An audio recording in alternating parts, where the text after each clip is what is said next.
Normalmente uno comienza presentando al conferencista hablando de su currículum. Y yo lo voy a resumir en 3 palabras, que son talento, sensibilidad y amigo.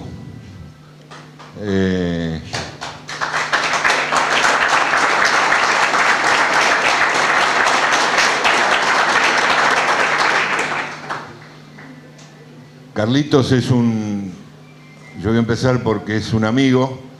Independientemente de eso, merece estar acá al frente contándonos de su amor y su pasión por los bichos del campo, tema que nos une, y seguramente a muchos de ustedes, porque si no, no estarían acá. Nos hemos criado y estamos conviviendo con animales, con flora y fauna, y lo que queríamos en esta oportunidad era darle un sitio de honor a estos animalitos recreados por la imaginación de mi amigo Carlos Montefusco. Así que los dejo en la palabra de Carlitos, y Carlitos, te vamos a escuchar. No sé si estás dispuesto. Con el micrófono, por favor. Buenas noches. Bueno, muchas gracias por venir. Me siento honrado con la presencia de ustedes. Sé que muchos han venido de lejos. Agradezco a mi amigo Armando, agradezco al señor Caraballo, agradezco a este museo hermoso de las lilas, que gracias a Dios existe, que permite difundir y conservar nuestras cosas tan queridas, que son tan necesarias como el oxígeno y como el alimento, aunque algunos no se han dado cuenta todavía. Y bueno, justamente lo que nos reúne son estos animalitos de Dios, como dice el paisano, ¿no? Como lo presentaba acá Armando, que comparten esta aventura de la vida con nosotros.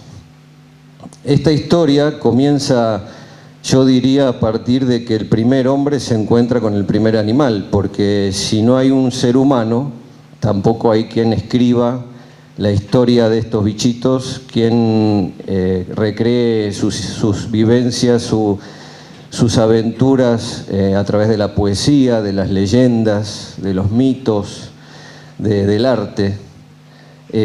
Así que esta aventura es en conjunto entre nosotros y ellos, entre ellos y nosotros. Y a pesar de que esa historia comenzó hace, según los antropólogos, 10.000 años atrás, cuando llegan los primeros hombres, yo voy a arrancar con otra historia más cortita pero no menos importante, porque a partir de ahí nace otra cosa, y fue con un gran arreo. Todos los presentes en general creo que saben lo que es un arreo.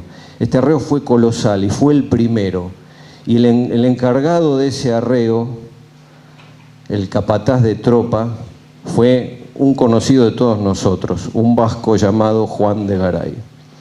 Resulta que en Asunción del Paraguay, corría alrededor del mediados de los años 1700, habían llegado unos náufragos, pero no del mar, sino de la tierra, en realidad del mar de Pastos, los náufragos de la malograda primera Santa María de los Buenos Aires. Y se encuentran en Asunción del Paraguay con este vasco, con Juan de Garay. Y Juan de Garay se entera que el gran drama que habían vivido era el hambre. Casi todos conoceremos la historia, ¿no? Fue el grave problema, el gran escollo que hubo para esa fundación. Y otro de los grandes escollos fueron los tigres. Vamos a hablar de los tigres hoy. Entonces Juan de Garay, cuando se propone llevar a cabo este proyecto de refundar Buenos Aires, al que él veía de una manera práctica, como una posta, un lugar de descanso.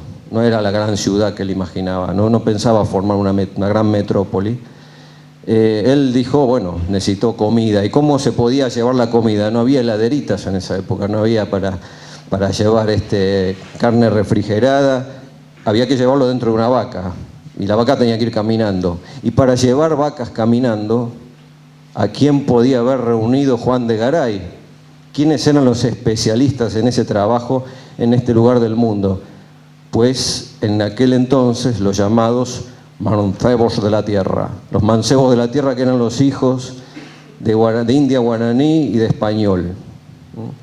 Y con ellos, que eran grandes jinetes y que sabían trabajar con estas vacas antepasadas de la vaca criolla, que eran ásperas, que eran livianas, que eran guampudas, eran malas, también iban un grupo de viejos españoles. Garay fue por agua, fue por el río Paraná, pero los mancebos, hombres y mujeres, tuvieron que hacer el arreo por tierra. Y ese arreo por tierra tuvo que cruzar, por ejemplo, el río Paraná, o transcurrir a lo largo de su ribera, pero en lugares donde no había caminos, no había picadas, donde había serpientes, donde había mosquitos y donde había tribus hostiles. Yo busqué en internet la obra de un querido y respetado artista que es Juan Arancio. Juan Arancio es un artista de Santa Fe, para que ustedes puedan visualizar cómo pudo haber sido ese arreo. A través de los campos, mancebos de la tierra, conquistadores españoles, y como se ve ahí adelante, un originario, quizás un mocoví, un tupí, un guaraní, que era el vaquiano. Como les decía, Garay fue por el agua, y también había otros grupos de personas, de tribus, que no estaban de acuerdo, que no conocían a esta gente, ¿no? Ahí está. Y acá la fundación. En este caso es la fundación de Santa Fe, porque en 1573, no sé si antes dije bien la fecha, dije 1500 o 1700, dije mal. En 1573 Garay funda Santa Fe. Y toma fuerzas ahí unos años después, en 1580, Buenos Aires, la refundación. Y en esa refundación llega el ganado por primera vez a las Pampas. Acá están las tareas de construcción. ¿Por qué cito esto? Porque además de haber sido ese arreo colosal primigenio donde se sientan las bases de nuestra ganadería, yo creo, como dice don Bernardo Alemán, que fue un historiador santafesino que perdimos hace poco, que ahí nace el gaucho. Entonces toda esta historia nuestra de la tradición arranca con este viaje de los mancebos de la tierra. Ellos fueron los primeros gauchos y salieron a entrenarse de movida. Y ahí yo agregaría, si don Alemán me lo permite, ahí nace la Argentina. Porque ahí nace nuestra idiosincrasia como argentinos, nuestro estilo de vida, nuestra forma de pensar, nuestro ser como nación. Acá podemos ver un mapa para que tengamos idea de lo que eso fue.